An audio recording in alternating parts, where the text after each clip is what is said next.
Hello my dear students, so in previous video we have already completed about the sentence, what is sentence. ठीक है, पिछली video में हमने क्या सीखा था सेंटेंस के बारे में, जो हमारा चैप्टर फर्स्ट था। अब इस वीडियो में हम क्या सीखेंगे, पार्ट्स ऑफ सेंटेंस। ठीक है, सेंटेंस के पार्ट क्या होते हैं, हमारा चैप्टर 2 है। तो पार्ट्स ऑफ सेंटेंस का मतलब क्या, रीड द फॉलोइंग सेंटेंस। देखिए इसको पहले ध्यान से पढ़िए इन सेंटेंसेस को। जैसे my brother is writing a letter, the cow is gazing in the field, some birds are flying over the trees, the sun shines brightly, the hen has 4 chickens। ठीक है, यानी कि जो पहला सेंटेंस वो क्या कह रहा है कि जो मेरा ब्रदर है वो एक लेटर लिख रहा है। The cow is grazing in the field, जो गाय है वो खेतों में चर रही है। Some birds are flying over the trees, कुछ चिड़िया पेड़ों के ऊपर उड़ रही हैं। द सन शाइन्स ब्राइटली, जो सूरज है, जो सूर्य है वो चमक रहा है। द hen हैज़ 4 chickens, जो मुर्गी है उसके 4 बेटे हैं कह सकते हो या चिकन्स कह सकते हो।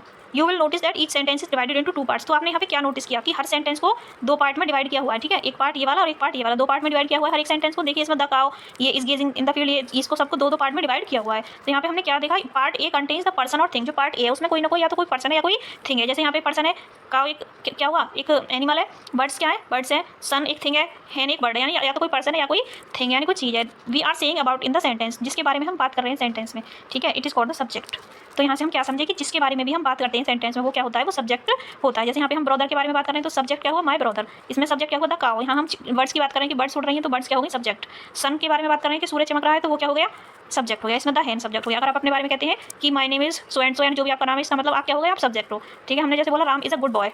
ठीक है, हमने क्या बोला कि Ram is a good boy, इसका मतलब जो हम बात कर रहे हैं वो किसके बारे में कर रहे हैं, राम के बारे में। तो राम हमारा क्या हो गया, सब्जेक्ट। यही इसने बताया कि जिसके बारे में भी हम बात करते हैं वही हमारा क्या होता है, सब्जेक्ट। नेक्स्ट पार्ट क्या है, पार्ट बी। पार्ट बी क्या कह रहा है, part B is what we say about the subject, it is called predicate. यानी जो सब्जेक्ट के बारे में हम जो बात कर रहे हैं वो क्या है, वो प्रेडिकेट होता है। तो जैसे ये माय ब्रदर, इसके बारे में हम क्या बात कर रहे हैं कि वो एक लेटर लिख रहा है, तो जो बात सब्जेक्ट के बारे में करी जा रही है वही क्या होता है, प्रेडिकेट होता है। ठीक है, जैसे cow is gazing in the field, तो काउ के बारे में बात हो रही है कि वो खेतों में चल रही है, तो जो उसके बारे में बात करी जा रही है वही प्रेडिकेट होता है। सन के बारे में क्या बात करी जा रही है, शाइन्स ब्राइटली, जो सूर्य है वो क्या कर रहा है, वो चमक रहा है। तो सूर्य के बारे में जो भी बात करी जा रही है, सन के बारे में जो बात करी जा रही है वही क्या है, प्रेडिकेट है। तो जिसके बारे में बात हो वो तो सब्जेक्ट होता है और जो उसके बारे में बात की जाती है वो प्रेडिकेट होता है। ठीक है स्टूडेंट्स, तो नेक्स्ट देखिए, divide the following sentence into a subject and predicate. तो यहाँ पे एक सेंटेंस दिया हुआ है जिसको हमें किसमें चेंज करना है, इस बताना है कि इसमें कौन सा सब्जेक्ट है और कौन सा प्रेडिकेट है। तो आपको बताना है mister Malik teaches us English. ठीक है, जिसका जवाब आपको कमेंट बॉक्स में देना है कि इसमें कौन सा सब्जेक्ट है और कौन सा प्रेडिकेट है। तो आज की वीडियो में इतना ही रखते हैं। Please subscribe my channel. Bye bye, take care, thank you.